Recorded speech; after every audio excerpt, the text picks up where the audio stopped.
What is going on, Trash Talkers? We're back with another episode for you.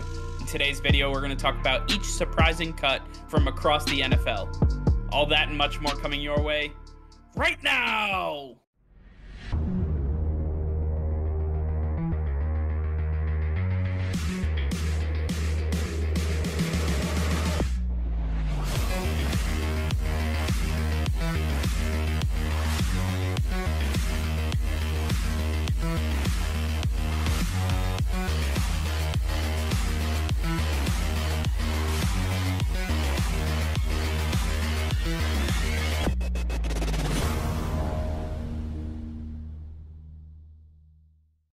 All right, Nick, as we have come to the 4 p.m. deadline, it is cutdown day. At the time of this recording, every team is now at their 53-man roster, and we are still learning bits and pieces of all the cuts that were made, all the releases, waiver wires, so on and so forth.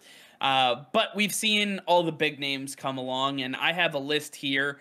And a lot of these names are really interesting, so I want to start off and just kind of get your thoughts, but the list that we have starts off with probably the biggest name on here, Cam Newton being released from the New England Patriots, Pernell McPhee being cut from the Baltimore Ravens, defensive tackle Mike Daniels being released from the Cincinnati Bengals, the Detroit Lions choosing to go without a kicker this year, releasing both Randy Bullock and Zane Gonzalez. It's a bold strategy, Cotton. I believe that the Lions also released Nikhil Roby-Coleman. The Raiders, at his request, released John Brown. The Saints released Devonta Freeman at running back. The Eagles released Jordan Howard at running back. The Bears released Desmond Trufant at cornerback. And the Cardinals, while they didn't release him, placed Malcolm Butler on the reserve retirement list. Malcolm Butler, the former New England Patriot, has retired from the NFL and will not be a part of the Cardinals this year. So, with that being said, I think we got to state the obvious and talk about the biggest name on here, Desmond Trufant. No, I'm just kidding. It's Cam Newton.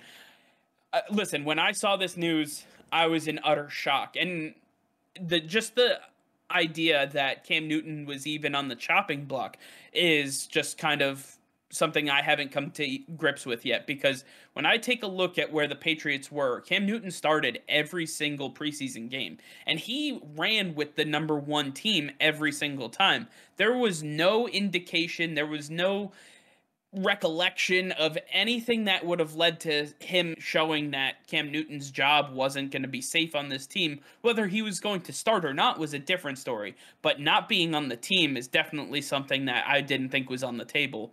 Now we find out it was the plan, and Cam Newton is no longer a New England Patriot. Nick, I just want to get your thoughts on this. Yeah, I'm not exactly sure if this was the plan all along, but I think Mac just improved vastly over the course of training camp to the point where you saw him with the twos and said he's going to translate extremely well to performing with the first team offense, and you have full confidence in him taking over this team.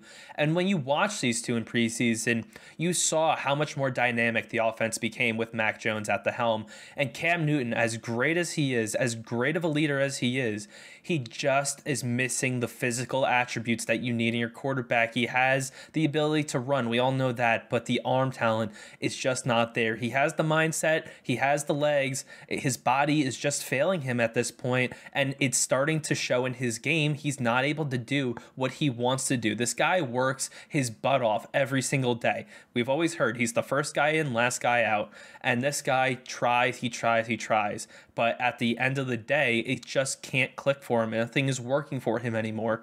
He relied so heavily on his physical attributes. Now that the shoulder is gone, now that he's just not able to make the reads and learn this offense, it's showing. He's not able to be Cam Newton as we love him. He's not the same player, and Mac Jones has offered a different side of things. He has now become the guy that the Patriots can work with. He fits Josh McDaniels' system a lot better. He doesn't have to go and change the playbook because of Cam Newton anymore. That was a big part of why the Patriots failed last season, was because Cam Newton's style does not fit what the Patriots have been running for the last 20 years. So now it's an absolute shocker to see Cam Newton get cut from this team, but when you soak it all in it makes a lot of sense. Absolutely. You know, Cam Newton is just one of those guys where there was a lot of respect between Bill Belichick and himself. And at the end of the day, I believe that two things happened. Bill Belichick didn't want Mac Jones looking over his shoulder and seeing Cam Newton waiting in the wings for any time he messed up. He didn't want a Tua Tagovailoa, Ryan Fitzpatrick situation from last year. I think he learned from Brian Flores' mistake, which is ironic to say, but I believe that's really where it came from. And then on top of that, I believe that he had the respect factor with Cam to say, I'm going to let you go out and find a possible starting position, maybe go vie for another job somewhere else, and maybe in Denver or in Miami if they try to make a deal for Deshaun Watson. You can be their bridge quarterback, whatever the case is. I believe that he is giving Cam Newton the opportunity to go out and play somewhere else while also allowing the Patriots to move on with the system and the quarterback that actually won the job. But this is not just the Cam Newton show, and there's some other big names on here that I want to get to. And Nick, I want to get your thoughts on a couple of these other players, starting off with Pernell McPhee being released by the Baltimore Ravens. Yeah, Pernell McPhee definitely comes as a surprise cut because this guy has been one of the biggest name linebackers for the Baltimore Ravens for a long time now. In fact, Pernell McPhee was part of the 2012 Baltimore Ravens that won the Super Bowl that year. This guy has been around for a while, and he's been a very big leader on this defense. It is surprising to see someone of his caliber who's still playing at a very high level not on this team. A team that lost Matt Judon and Yannick Ngakoue in the offseason, who needs all the edge help they can get. This is a guy that fits that mold. I like to see him back with this team, but it is a very big surprise that he did get cut.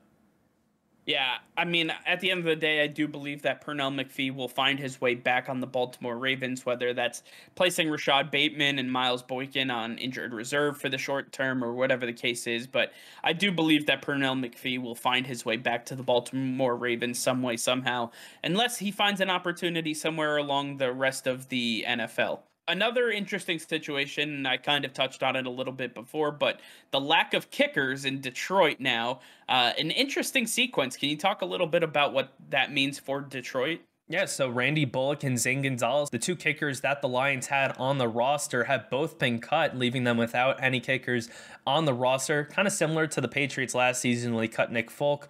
I expect that one of these guys will be brought back after some players get moved to injured reserve or the players unable to perform list.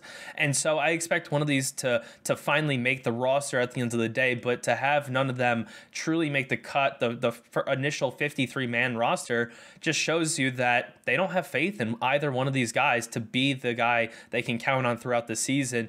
They think that there's too much holes in their game. They're not consistent enough. And so these guys, even if they're brought back, they're on a short leash. They can be gone at any second. So these guys really got to pick up their game, whichever one they decide to bring back. One final player I want to discuss is wide receiver John Brown. John Brown is in an interesting situation where he wasn't just released, but he asked the Las Vegas Raiders for his release, and they granted that wish. So my thinking is, why did he want to be released? And Nick, I'm going to throw the ball over to you on this one. Why do you believe that John Brown wanted to leave the Las Vegas Raiders? Well, it's simple. John Brown is not a young spring chicken anymore. This is a guy who is over the age of 30. His legs are exactly why he is who he is, and he's not going to have them for much longer. He wants to be a starter. When you take a look at the Raiders wide receiver core, you're looking at Henry Ruggs, the speedster that they got in the first round last year, and then Brian Edwards, the other receiver they got in last year's draft, who they have high hopes for, who they've been talking about nonstop for the last year. These two are healthy. Plus you have guys like Willie Snead who have come over to the Raiders who are still impressing on this team enough to the point where John Brown becomes the 3 or 4 on this team, and he's not getting consistent reps like he was with the Buffalo Bills being their wide receiver too. He wants to have a significant role while he's still at the same athletic level that he is. So I'm not surprised by John Brown requesting a trade. He knew that he was not going to get a lot of playing time on this team, and now he gets the opportunity to go seek a team that wants to play him, that is looking for his talents, and I think this is the best situation all around. Absolutely. I agree 100%. And I think John Brown will definitely have some suitors that are in the win now category that he's looking for. I know that John Brown's going to land on his feet somewhere. It's just a matter of where and possibly when. But before we end today's show, I actually want to give a big shout out to Malcolm Butler, who I mentioned before has retired from the NFL. Malcolm Butler will always have a special place in my heart. And Nick, I'm sure you as well, being Patriots fans, we got to see what this man was able to do. As an undrafted free agent, Malcolm Butler came in and truly dominated when the spotlight was on him. Intercepting that ball against the Seahawks in the Super Bowl really cemented his legacy, not only for Patriots fans, but in the NFL as well. He will live on forever. He had a great career moving on from that with the Patriots, then going to the Tennessee Titans, and then moving on to the Cardinals, obviously retiring with them right now. And I'm just glad to see that he is retiring on his own accord. And I hope that Malcolm Butler does come back to the game of football in a different capacity moving forward. All right, well, that's going to do it for now. Thank you all for watching. Be sure to like this video and subscribe to the channel if you haven't already. Hit that notification bell. We go live every single day. That'll be all. Peace and love.